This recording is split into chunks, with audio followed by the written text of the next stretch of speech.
Okay, so hi everyone, I am Neha. Welcome to today's very special episodes. I'm very happy to have you all here. Please let me know whether I am audible, whether my voice is visible, whether I am visible to all of you so that I can quickly get start off. Okay, I'm just waiting for someone's reply that everything is okay from that end so that I can quickly start off this auspicious podcast that I'm very excited to have with Saptarshi sir. Okay, so all good? Chalo. So, welcome to today's very special episode. I am Neha and I'm very thrilled to introduce our esteemed guest, the multifaceted and accomplished Saptarshi Nag sir, a distinguished administrator, a dedicated and celebrated author, a dedicated mentor who basically has left indelible marks in the field, whatever field he has been chosen.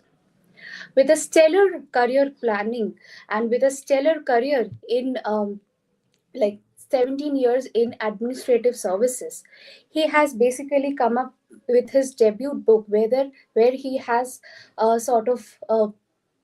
shared his experiences in his debut book, Make It Big, for the aspirants for the job interview so that they can ace their job interview. Now he's back again with his another masterpiece, which is the current bestseller, that is the 28 Days of Thinking Differently, a transformative self help book which transcends across age, geography, and circumstances.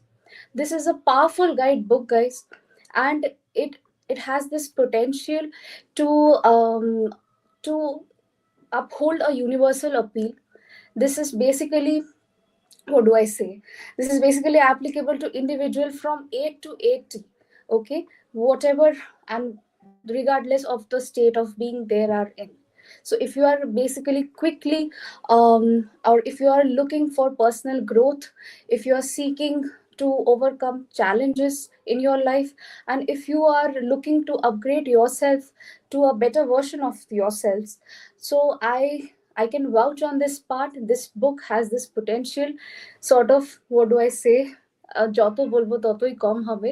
So this book has sort of this potential to truly impact your lives in a intentional manner. What is remarkable about Saptarshi sir's journey is his willingness to broaden his horizon and come up come out of this mentoring aspect to reach out the masses. So without he has created this masterpiece and this gifted us this very beautiful resource which has been the best selling for the past few months, from the launch to the currently the sell, it is still holding the stake of being the best seller. So without wasting any more time, okay, ladies and gentlemen, joining in welcoming the most inspiring, the incredible, and the insightful Saptarshi Nag sir. Over to you, sir. Hi, Neha. Good evening. How are you? I'm good, sir. Fine. Bit starstruck. This is going to be my first interview with you. Maybe that's why I'm fumbling a bit. But I hope gradually, with the passing time, I'll be okay with this thing. Definitely, definitely. I'll just make you comfortable while you are hosting the show. So let's start. Let's start and let's have a candid chat. I mean, let's not stick to a particular norm or a particular template, something like that. Let's work with the flow. Whatever the flow takes us, we'll go accordingly. So let's enjoy this session and let's make it enjoyable for others to enjoy this session as well. Okay, over to you. Yeah. Surely, sir. Actually, sir, I'm looking to have a conversation with you, rather, I said, rather than having in an interview session. So basically, I have read your book. I found it very insightful, very inspiring. It has been a roller coaster ride for me. It has incorporated all sorts of aspects that a person can have in his or her life. Okay. So the book before we start, what my experience and my opinion about the book is. So the book is very versatile, I would say. It has incorporated like 28, I should say, to the power n number of concepts in it. Okay, so the a very popular verse in Bengali, juto shelai theke chondi part, everything is there in the book basically. So as the book has been started with a very casual tone and it has gradually gained its pulses to a more emotional tone, I found it very therapeutic, I would say. And I have quoted previously also, it's like a learning psychology from an administrator.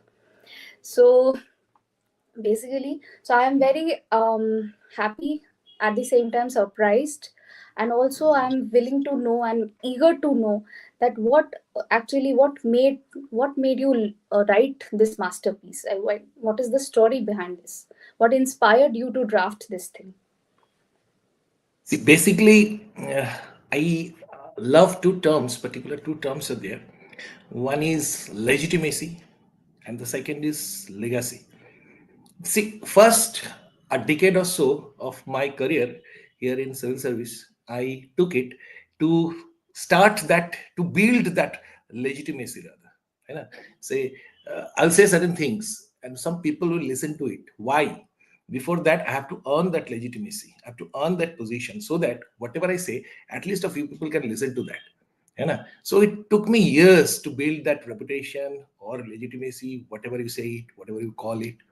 And after that, once that legitimacy was found, then I dared to write a book that was nearly 6.5 years back, and that was Make It Big. But the horizon of that book was, as you have already stated, it was very narrow. I mean, it had the appeal to reach certain sections of the society only, particularly the aspirants. But somehow it transcended that barrier as well. A few days back, I got a very wonderful comment from one lieutenant colonel posted in Srinagar. So we are very good friends. He was major here and now promoted as lieutenant colonel and promoted in Srinagar. So he was telling me, he just sent me a message and it was like a surprise. So he was telling me that I purchased your first book for my son, and somehow it was lying on his table and I picked it up and I read it, and it transformed my ideas about life. So even though it was written for mostly the aspirants, it somehow touched the life even of an army man. And that was like, I was really what to say, amazed by that comment. So however, or whatever, like, it was limited to a certain section of the society only, but it catered to only the aspirants or maybe some more people. Although it had like, it became number one in 2020 and all India bestseller it was. But after that, I started thinking, am I doing justice to whatever I've learned? I mean, just sticking to one thing, that examination, clearing the examination or clearing the interview, was that I was meant for? No. Then I found the answer, no. I have to do something greater, something better, something more versatile for the society. And that was the legacy I was trying to achieve, or I was trying to leave behind. And with that purpose, I started this writing this book. And initially, I mean, I didn't have the title in my mind. I just wanted to write. I wanted to write whatever was on my mind. And one more thing I just practiced, like, it's often said that do not preach unless you practice. So it goes very well with this book. Whatever I have practiced in my own life, I have preached in that book, or I have tried to tell in that book. And it really takes seriously a lot of time to grow certain habits, you know. So whatever I've written in that book, suppose there is one chapter called anger management. Now it's one of the most difficult issues in the world. Whole world, in fact, is suffering from this problem. They cannot manage their anger. So I'm not an exception. So I had to manage my own anger first. Then I had to write that chapter. I had to believe in whatever I was writing. And my wife was telling me, you do not show anger these days like you used to show earlier. Then I could see the effects of that book. And then I told humorously that, because I'm writing a book and I'm trying to preach whatever I'm practicing. So before telling others, I am managing my own anger first. So there's a chapter like bucket list. So I have also my bucket list, and then I could tell others about having that bucket list. You know? So it's all about that legacy, and I hope that someday people will get inspiration from this book, and they will also start building their legitimacy. And once that legitimacy is done, then they will go for legacy, something that they would leave behind for this world to cherish. So that's it. That's the backstory of this book. All right. That is very much evident from your persona, sir. Um, that you practice, that you have ingrained and instilled some habits in your personality, which is very much reflected by the way you speak, by the way you have penned down your thoughts in the book.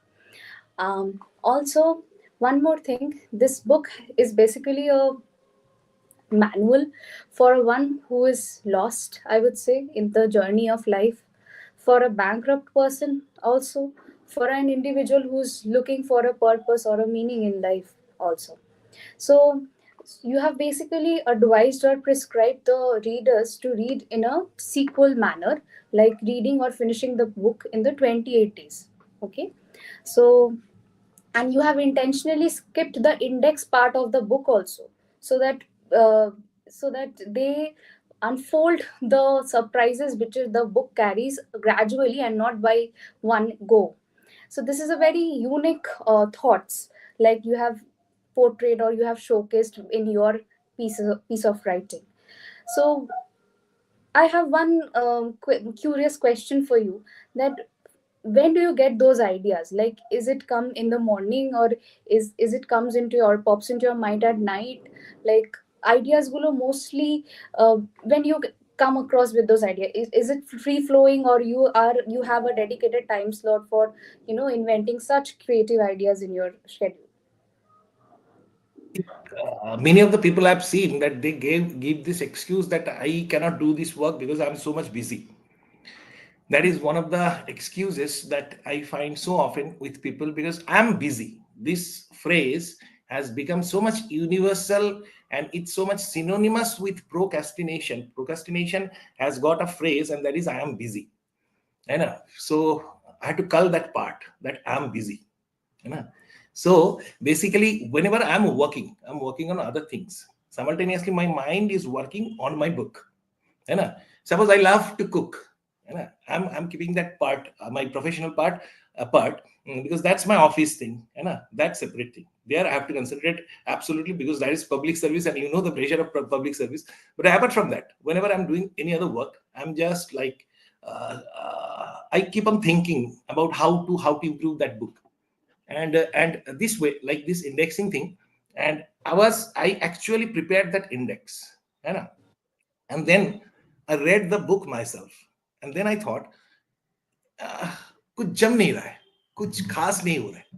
It's not like coming up the way I thought it would be." So then I skipped that part. Then I read, then I read once again. Then I saw the effect, because with every chapter, certain mysteries are being unfolded, and the readers, they do not know what lies ahead. If index had been given, they would have been knowing, like there would not have been any surprise. I mean, you have, I think today you have finished reading the book, and the surprises that you have in the last two or three chapters, if I had told earlier, then it would not have been a mystery. So that idea, this way it came out.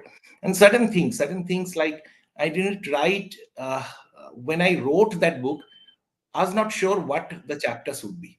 And even when the chapters were completed, I didn't know what would be the sequence of those chapters. है ना? So I had to do a lot of permutations and combinations. And if you meet, I'll show you my laptop. And there are basically, the book name is 28 Days of Thinking Differently, but there are actually more than 56 drafts of this book, because I just changed again and again to get the right sequence of chapters. You know?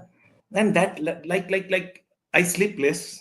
Those who know me, I sleep less. I sleep very late at night, and I have to get up very early in the morning, except 1 or 2 days in the week. So, like when people are sleeping or when they are daydreaming, maybe I was working on that book. And that happens when your mind is full of ideas. Actually, I'm 45 now. I'll be 46. I think more than half of my life I've already spent, and still my head is full of so many ideas. So when they will get the window to, what to say, to nurture this world, so it's the high time. So this way the ideas just come out. Okay, so I have read the book and I have found that there are 28 chapters. What is your personal favorite? Like, if you are to ask that, if someone asks you, of course, I need to read a sequel, but read it in a sequel. But if someone asks, what is your personal favorite or author's favorite chapters, what it would be? There are two chapters I love. All the chapters I love the most. One is, and these are completely contrasting chapters. Number one is understanding the power of money. That is one chapter. You have read that, and you know why I'm telling that. You know, Shah Rukh Khan once famously said that poor cannot be philosopher. You know, to be a philosopher, you have to be rich first. So it's like that, understanding the power of money and parents, the chapter about the parents. So these two are the most contrasting chapters, and I think one is 25th and other is 27th. So this is it. These are the two chapters. Now I'll be asking you the same question. What are your two most favorite chapters of this book? So basically, sir, the first favorite chapter of this book is to have a bucket list. Okay. So it basically keeps you on track. And secondly, me being a very emotional person, I found that chapter on embracing forgiveness or practicing forgiveness is very is like it actually touched my heart. Also, I'm a person who moves here to and fro from a spectrum to being more completely emotional to completely rational. Money is one such chapter which I cannot miss upon. But yeah, if you are to say top three, so it should be forgiveness, money, and the bucket list chapter. It would be. Okay, okay. These are your Yeah, favorite chapters. yeah. Okay, very These good, are very my good, very favorite chapters. Mhm. good. So, Sir, what was your first? I'll be asking you a mhm, question. What was mhm. your first word when you just finished that book? Just after finishing the book, what was your first word? It has been a roller coaster ride. It has been a roller coaster ride. You sent me, WhatsApp me as well.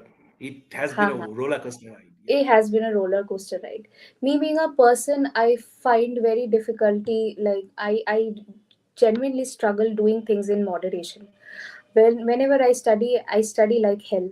Whenever I do work like there is no tomorrow. Whenever I am on a relaxing mood, I feel like okay, fine. I've mostly forgotten anything and everything. So my three most important takeaway from this book is to learn to do some everything in moderation. It actually balances our life.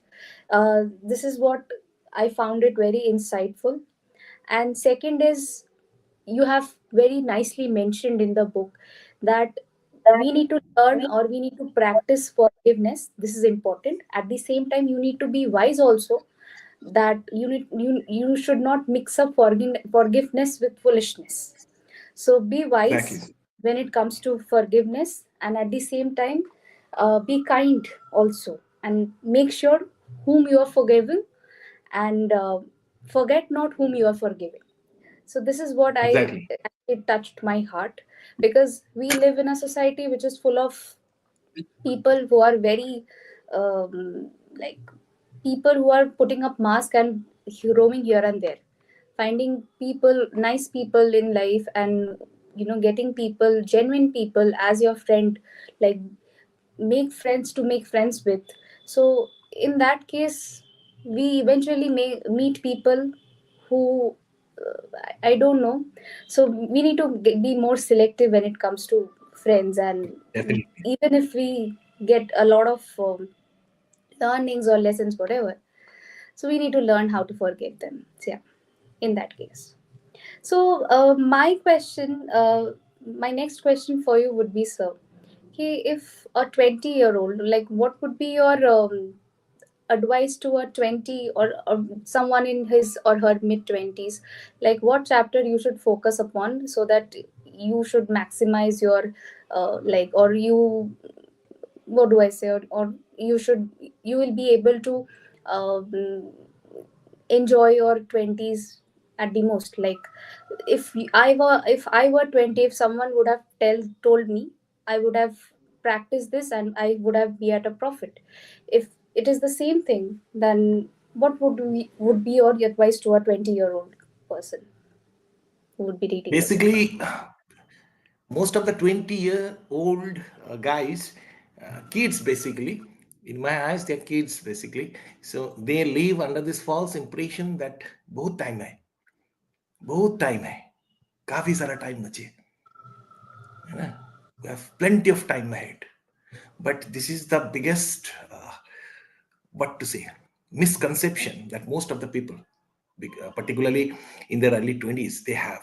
Because time nahi hai aapke, you know, we don't have much time. The way time flies, you just cannot imagine. If you are 20 now, very soon you'll not even realize you'll be 30 and you'll be 40 very soon after that.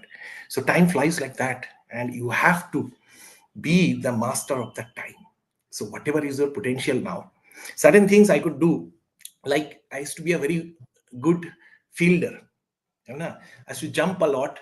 I used to play a lot of cricket, and I used to jump a lot. I used to like field in the safe boundaries and all. But I was playing with my son, and I could not even bend properly to pick up the ball now because I'm getting older, you know. So, but even a few years back, I used to just throw my body on the ground, you know. So all those acrobatics and all. But now I don't have that. So gradually, whatever you are having, those things will start diminishing because time nahi hai, है ना? And that's why I have written a particularly but one chapter in that book, Anthony Burgess, है ना? So my own only advice is that to the 20-year-old kids, that you don't have much time in hand, and most of the time that you have, you are wasting it for other purposes or for planning. Planning is definitely required, but planning to action, that is the biggest part, the most difficult part of life. So do not plan much, plan a little and start working, and do not waste your potential. Because I've seen so many young individuals to waste their potentials. They cannot be something or someone in life just because they could not realize the potentials they had. So you have to realize your potential, and then you have to reach the sky. And उसके लिए time ज़्यादा नहीं है तुम्हारे पास. You have to reach the sky very fast because time is running away, है ना? Every day we are actually moving towards death. Just let's think it this way. Today is 12th January 2025. This will never come back in your life, and you are one day older every day. So basically, every day you are moving ahead towards that culmination of life, death. So make the most of today because you do not know about future, you know, and the past is already gone. You cannot rule over the past. You cannot worry over the future. What is in your hand is to make the best use of the present. So do that. Fly high, shine, rise and shine. That's my advice. So, sir, it has been an intensive writing process. There are so many chapters, so many concepts, and you have even provided questions which are needs to be pondered upon while answering. So, my question would be, what was your approach while writing these questions? Did you use AIs or any other writing tools or research tools, or you were the person who sticks to the traditional belief when it comes to creative writing? See, those who are aware with the book Make It Big, I follow a certain pattern, the Saptarshi Nag pattern, and I will be following in every non-fiction books. You know? So make it big. With make it big, I started that pattern, and that pattern I cannot claim the originality of this pattern because one of the my most favorite books of all time is What Power Made Easy by Norman Lewis. And Norman Lewis follows this specific style of certain days and asking certain questions after each chapter. I read it when I was like maybe in my 20s.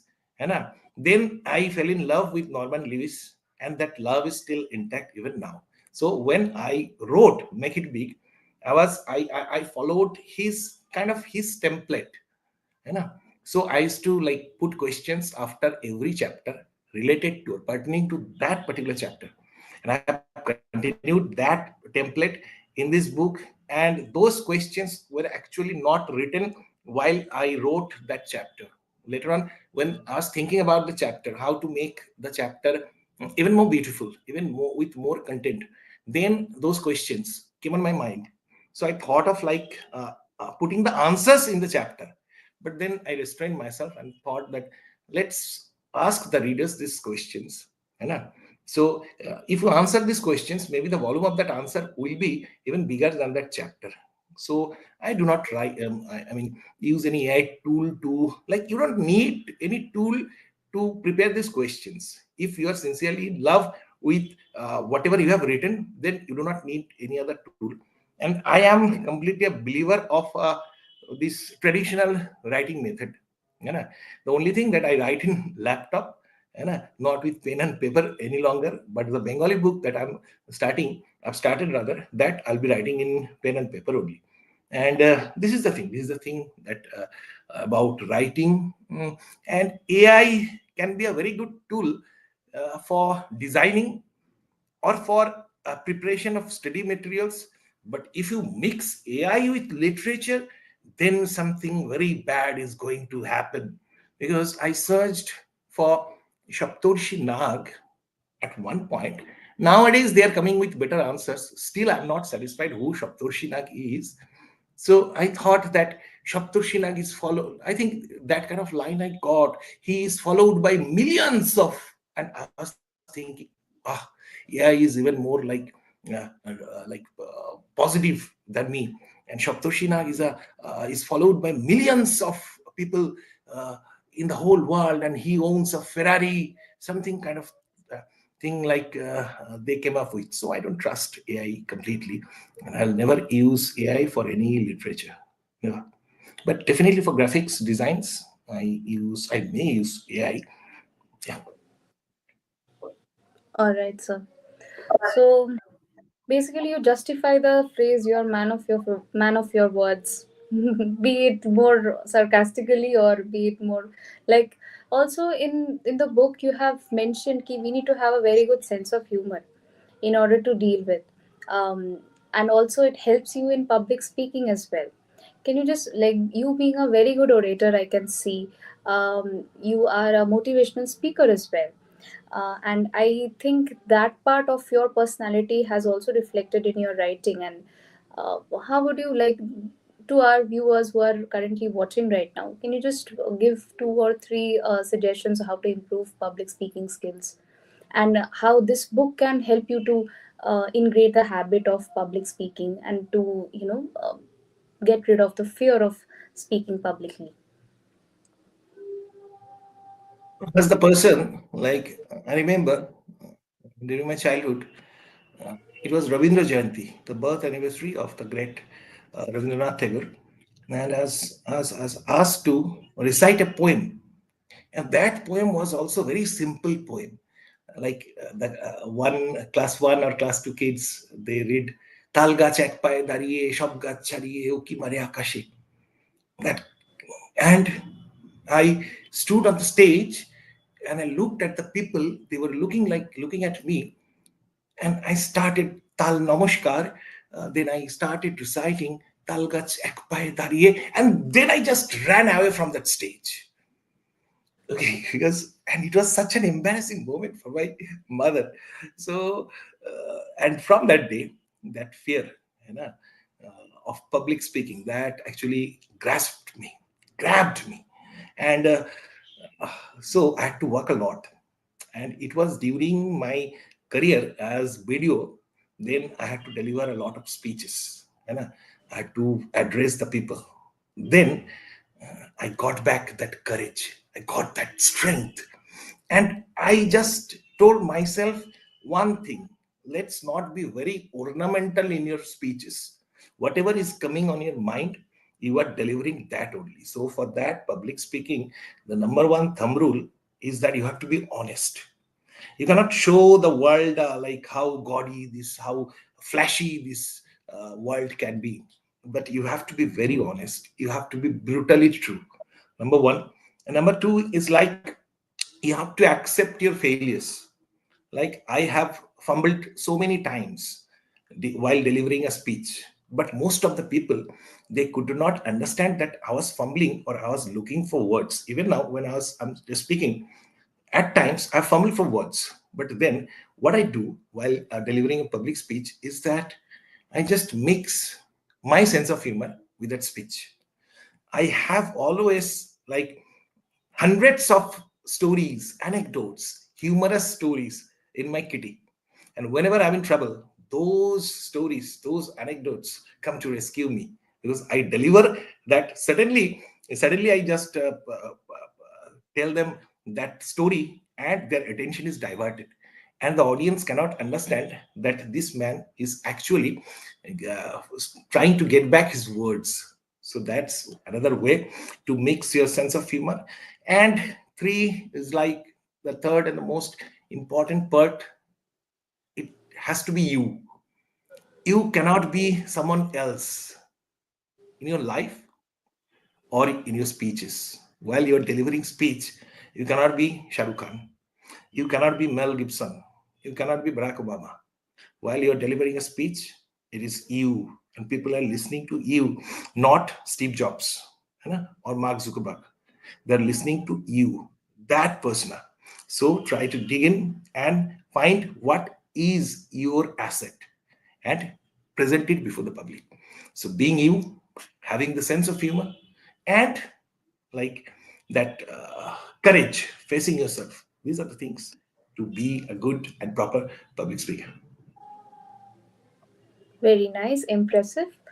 So, so it's good. Like most of us, when it, especially when it comes to English, people have a fear of speaking, and that too when it comes to public speaking. You have also mentioned there's a mirror therapy, and this you have also adopted this mirror therapy, and also your story which you have mentioned in your book, that you don't really enrolled in any other coaching institutes for spoken English classes. You simply used to call out the customer care executives so that you can talk, just to get rid of the fear and the awkwardness um, that we might face when it comes to speaking in person, initially at least. So that's a very nice way. I often tell my students this is, I mean, when I found that you have also adopted that technique, I was like, oh my god, this is too good to be true. After reading this book, my readers, uh, they may call uh, Saptarshi Nag a CCE stalker. And the next time the customer care executives are meeting me, they would be very much afraid. They'd be very much scared, because this guy is a CCE stalker. Because I used to badger them. I used to annoy them like anything over phone. You know, I didn't have the money needed to get a Motorola phone, but yet I called the Motorola, like those that customer care, just to speak in English. And one day I just told them I was so appreciative of that product, just to see whether my words are merging with my emotions or not. And then very next day, I was very angry about that product, the product which I didn't buy. You know? So this way I used to just test myself. And they didn't know me, so there's no fear of like there's no fear. And unfortunately, one day, one customer care executive, she found out that this is the person who always disturbs us. And she was like so angry, furious over the phone, but who cares? I got my job done. That's it. Please No, go no, ahead. that's wonderful. That's fun. This is how this is a portraying, like this is how you portraying that how emotionally intelligent you are. And since you have said ki you don't preach what you don't practice, there's a chapter in book where you have mentioned about emotional intelligence.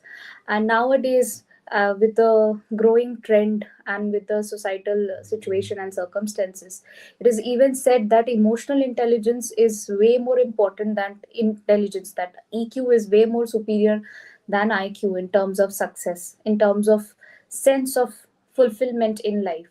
So, what is your take on this? What is your insight on this emotional intelligence? Like how Emotion, to develop emotional intelligence at least? emotional intelligence is like first thing to develop emotional intelligence. I need, I think one needs to be empathetic, right? Suppose you are interviewing me, you know. So unless I can put myself in your place, on your place, on your shoes, then how do I know how much trouble you are facing? है ना?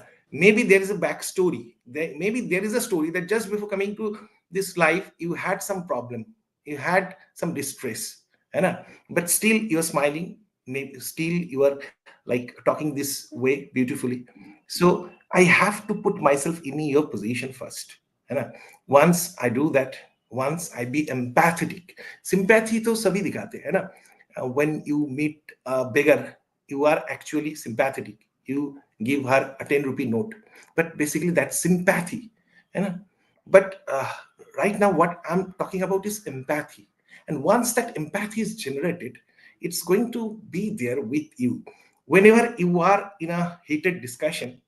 Just I have not, I cannot say that I have developed this fully, because no one can master this art, but I have tried, or of late I'm trying to put myself in her or his position and being empathetic. And once I've done, I've seen that I have been able to restrain my emotional outburst. And this is, I believe, emotional intelligence is.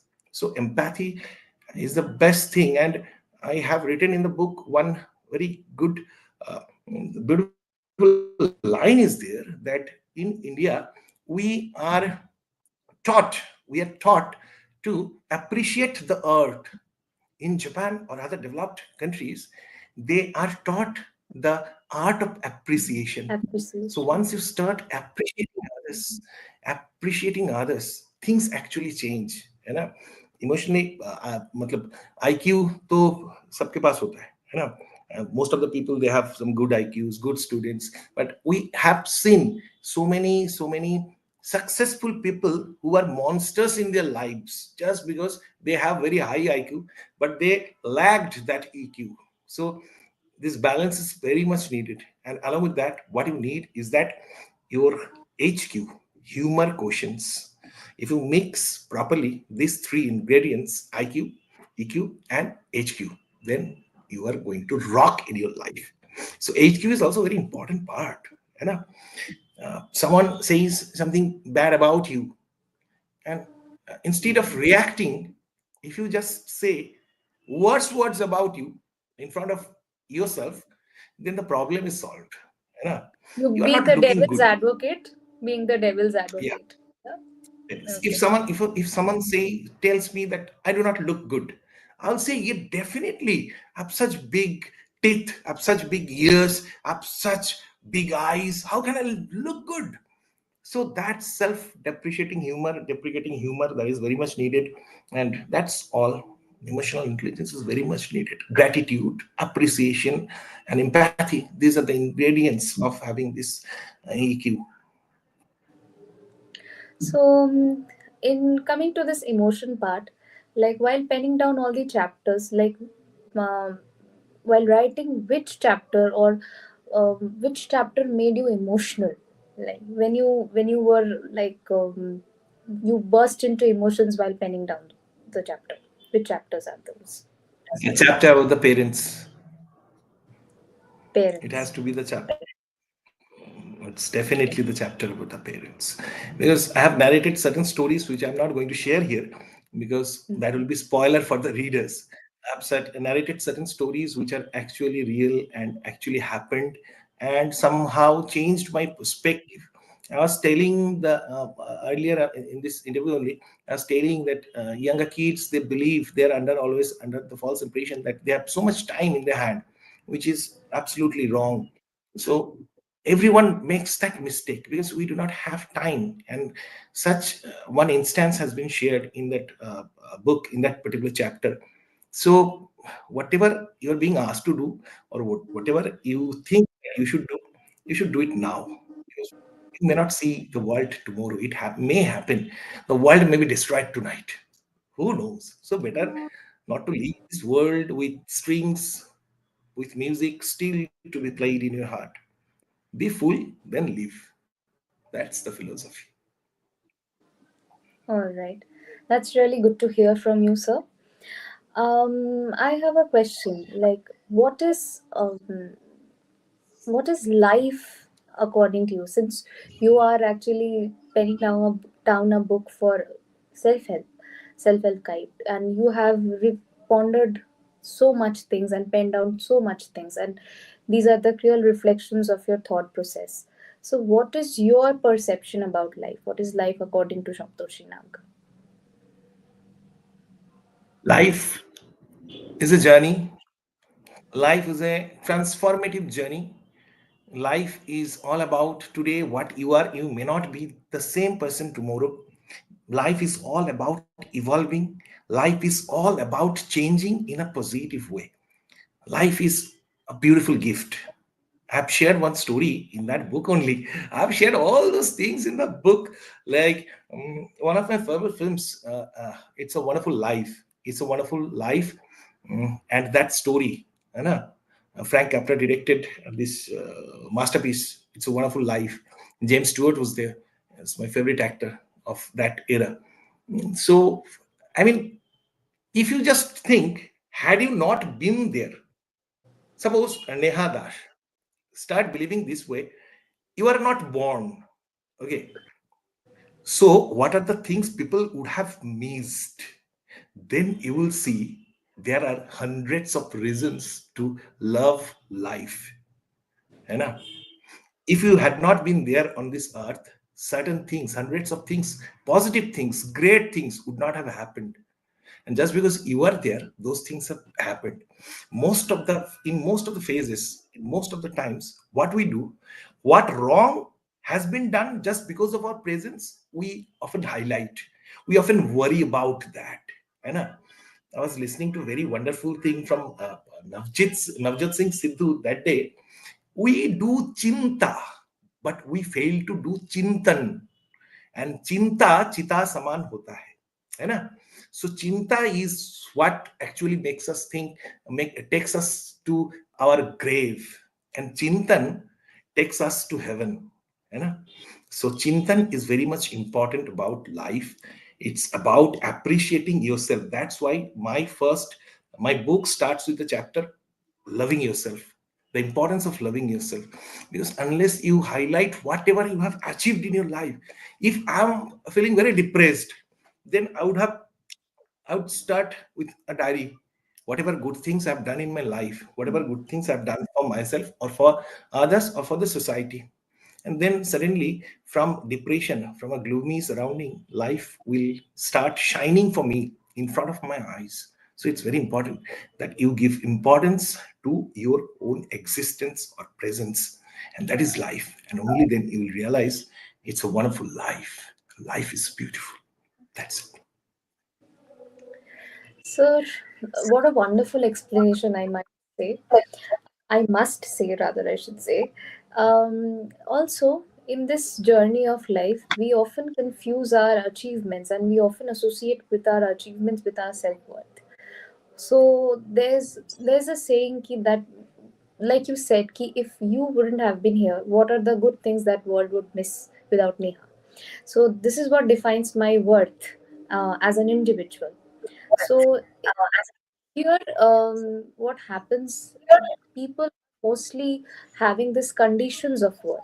They are seeing themselves. I'm worthy only if I get through this examination. I'm worthy only if I get this job. I'm worthy only if I have this package. I'm worthy if I have or possess these things.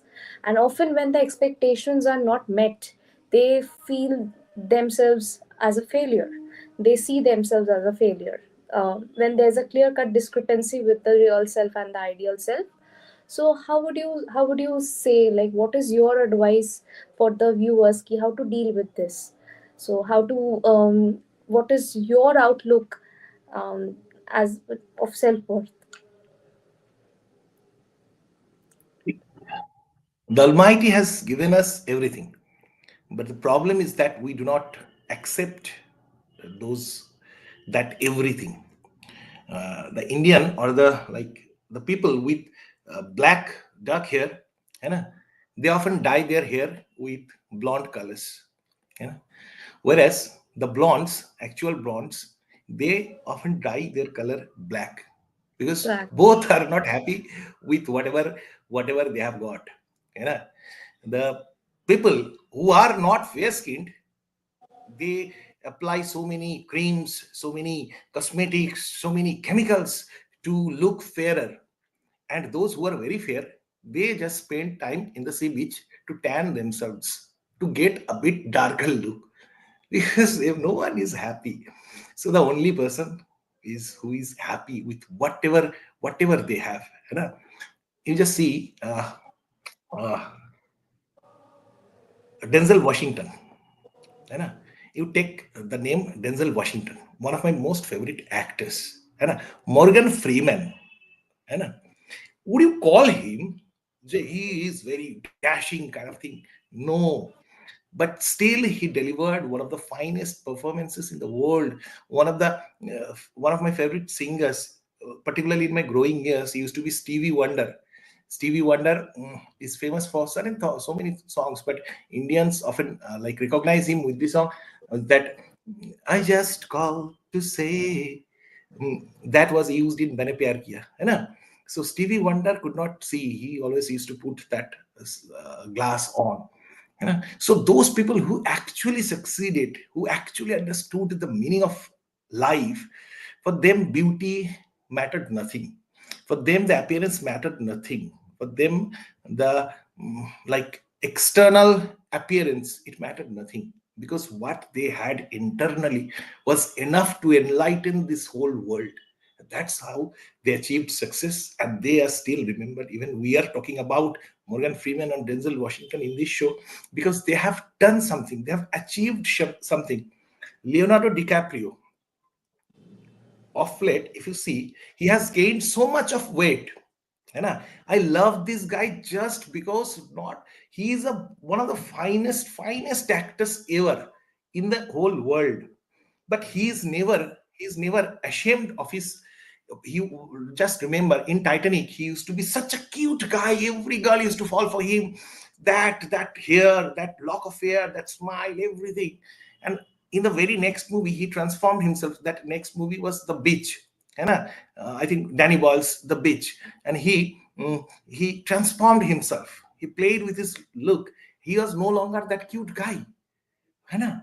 He had this wonderful love story, Titanic, with Kate Winslet, and in the next movie together they did was Revolutionary Road in 2008, and there they were like the, I mean, irritated couple, always fighting with each other.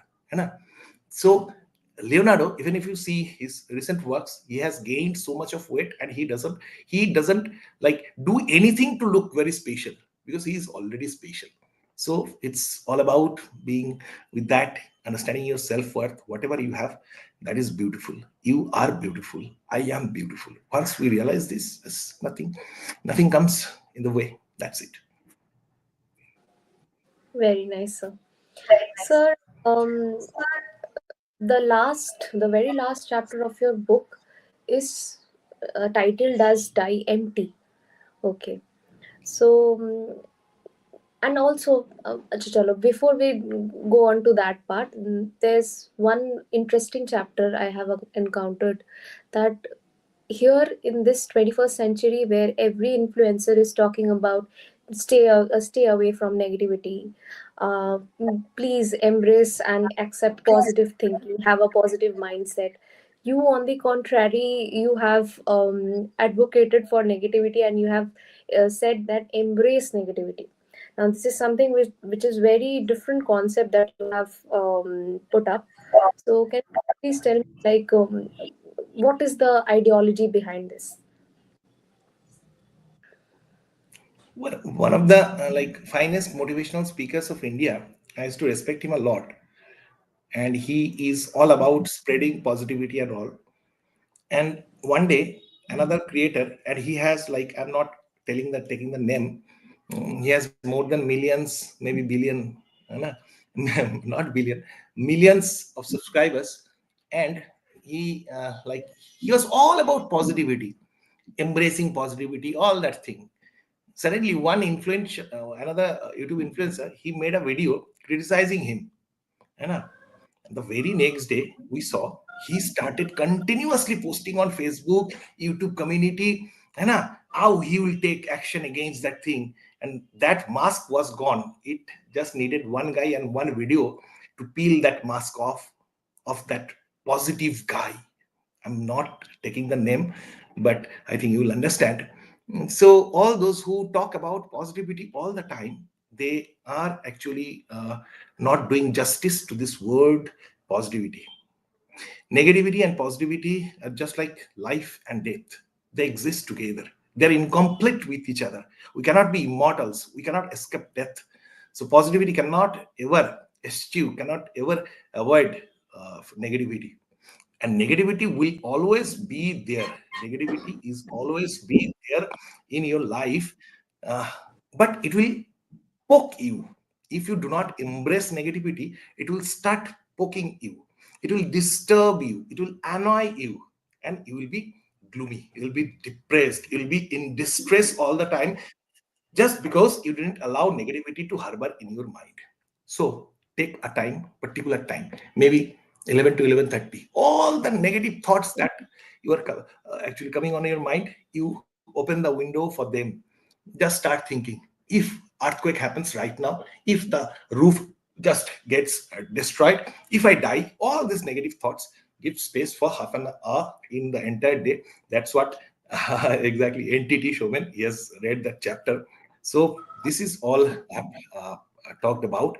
Once you start giving negativity the space, negativity gets its importance. Negativity is very happy, and negativity has also become positivity. है ना? So he is happy to like go away and find other people's mind, है ना, who are actually talking about positivity and who are actually blocking that door, that window of negativity. So allow it to harbor in your mind, routine wise, and then it will leave you gradually, and it will find its next destination. Right? So that's it. Negativity. Like I said, guys, this is a book full packed of unusual and creative thoughts, which will actually bound you to think differently. So, if any one of you have already read a few chapters of the book, or if definitely you should give it a reading after watching this podcast. And if anyone is willing, from the audience section, is if anyone is willing to answer or question, if willing to ask anything to get an answer from Saptarshi sir, so you are feel free to ask. We are actually looking at the chat section. If any question comes up, we are definitely going to take up the question, and the sir is going to answer. And also, for those who haven't read it till now, I would say do give it a reading. It's a very lucidly written book. The English is very nicely written, and it can be easily understood. No fancy words, just my heartfelt philosophy has been penned down by Saptarshi sir. And there is no fancy fairy tale utopian touch to the book. He has basically he has basically framed the book in a very practical manner, what happens in the society, and how a rational person, like I said, if an administrator are to write a book, so there has to be some administrative touch with a, like, he's being a administrator with a heart of a psychologist. So this is how he has been written writing this piece of book. So, moving on to the last chapter, sir, it's about dying empty. So, what is your perception of this emptiness?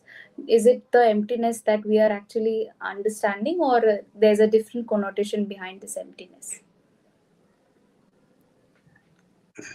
See, There's a man, very poor, okay, and he was not married because no one was willing to marry him, okay, and he didn't have any money, you know. He loved kids, but unfortunately, he was not married, so he didn't have any kids. He used to dream about a big, big, big house. He used to dream about money, but he didn't have anything. So one day, God came and asked him, I'm giving you just one boon. So he started thinking, to fulfill all my ambitions, I need at least three or four boons. First, make me rich. Second, uh, ensure that I'm married. Third, ensure that I have many children. Ensure that I have many grandchildren after that. Ensure that I have a palace and all. So God said, no, I can just offer you just one boon. So what that will be, and whatever you ask for. Uh, So that guy was very clever and answered, God, give me the boon that after 50 years living in a palace, I can feed my grandchild the most costliest food of this earth. है ना? So God said yes, done. And he became rich. Grandchildren, he was married, he was rich, he had that palace, he got all his wishes fulfilled. So then he could say, when he was leaving the world, he just said, thank God, God, you have given me everything. I'm so happy and content that I do not need anything. I've given all my love, I've shared all my love with this world. Now it's time to bid adieu to this beautiful world and to meet you in heaven. And so that is when you achieve everything as per your potential. Now, if I suddenly start believing that I'll have a flat, I'll buy a plot in moon, that's something abstract. If you start believing that, it's not going to have going to happen. May happen, but chances are very less. So, according to your potential, whatever you aspire, whatever you dream, if you have achieved that, only then you leave the world. Till then, ask God to keep you alive because you have to reach the fullest of your potential. There are so many songs to be played in your heart, but we leave this world with the music still to be played. So keep everything open, everything for the society, everything for the world. Give it everything, and then leave the world happy and content. So that is about dying empty. है ना? Dying empty. है ना? That's it. And that's, I'm not going to talk any further about the last chapter or any other chapters. Overall book. So Okay. I have tried to give a trailer of the entire book in a best way possible. So furthermore, it's now your part of work to go and give it a reading. Sir has used a lot of quotes in the books. Can you just please tell me what is your favorite quote among the numerous quote you have used in the book? Like if you want to, and even if you want to keep it private, so that's up to you. Not an issue. Pain is inevitable, suffering is optional. And another thing is Swahili proverb is there. I've used that. The X forgets, but the tree remembers. है ना? And there is a story as well. And the father, son, and the nails. है ना? You remember? So that's the most favorite quote. The X forgets, but the tree remembers. It's so apt, so practical, so practicable in all our lives. Yeah. So it's really a very good thing, and we have so many things from this podcast as well. I have read the book also. There was this everything. Sir has tried to cover every aspect of a life, and I'm also sharing one of a comment given by one of our members that if life is a journey, and then this book is a Bible. So something or like that, this was the comment that I was reading in the reviews. Yeah. So I totally I agree with that person. This comment totally justifies whoever has written the comment. Shout out to that person. If you are there in the podcast, do feel free to come up. And also one more thing that sir has taught throughout this book, that we need to be resilient. Okay, so in order to develop resilience and the positive traits in your personality, I find this book is a very good tool or a resource to have in your bucket list, definitely. Um, so um, thank you, sir, for this insightful session. um, that's it. I am actually running out of words because what what I what do I say? I am starstruck. I thought of interviewing, but we have ended up with a very nice conversation. I will definitely look forward to have more such conversation with you in your future. Thank you, sir. Definitely, Neha. It has been such a wonderful experience to share my ideas with you, to listen from you, whatever you have liked in the book, and you have recommended the book to all. So I'd be requesting, I'd be having an appeal to all my followers or all the audience that give this book a chance, so that later on, once you finish this book, you will thank this book for giving your life a chance, है ना? Because this is going to change your life forever, है ना? Those who have read this book can vouch for that. So give this book a read. The link has already been shared in the description of the video. I think this video, the figure that we are having here in live, I think that is for just one platform, but there are so many other destinations where this is being broadcasted. So many other people, viewers, are also watching this. So my request will be to get the book, read it, share your reviews, and I'd love to hear from you how much you loved the book. So thank you all. Thank you for being so patient. Thank you for reading the book. Thank you for thinking of reading the book, or thank you for being here with us. And a special thanks to Neha for having me, for मुझे इतना देर तक झेलने के लिए, बर्दाश्त करने के लिए. So I'd be thanking you so much. It has been such a pleasant, such a lovely conversation. You are a natural speaker, so it has been like a wonderful No, experience. no, Thank you sir. so much. You have this trait of being modest and downplaying your achievements. So, yeah, no, you are very modest in that say. Also, guys, even from my end, also I'll be recommending this book. Please do give it a reading. You will find it very rejuvenating.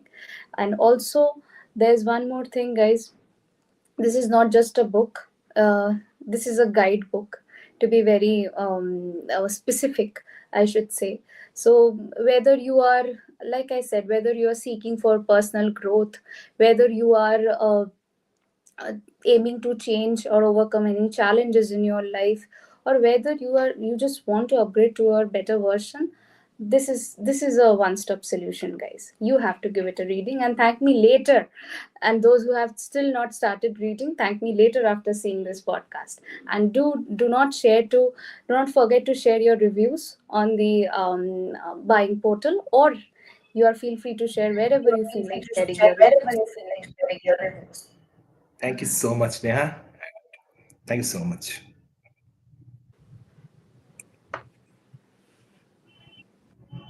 Every morning we rise with a desire to rediscover ourselves, to make this world a little better, a little brighter. But often we're held back by doubt, by fear, by the comfort of the familiar. What if, in just 28 days, you could break free from these chains? What if you could think differently, act purposefully, and truly unlock your potential? 28 Days of Thinking Differently isn't just a book. It's your personal guide to transformation. Through 28 life-changing chapters, this journey will teach you to manage your anger, master your thoughts, understand the power of saying no, and redefine your relationship with money, success, and self-worth. Packed with real-life experiences, thought-provoking questions, and practical techniques, this book is your roadmap to becoming the best version of you. Are you ready to rewrite your story one day at a time? Step out of your comfort zone, embrace the challenge, and let the journey begin. 28 Days of Thinking Differently.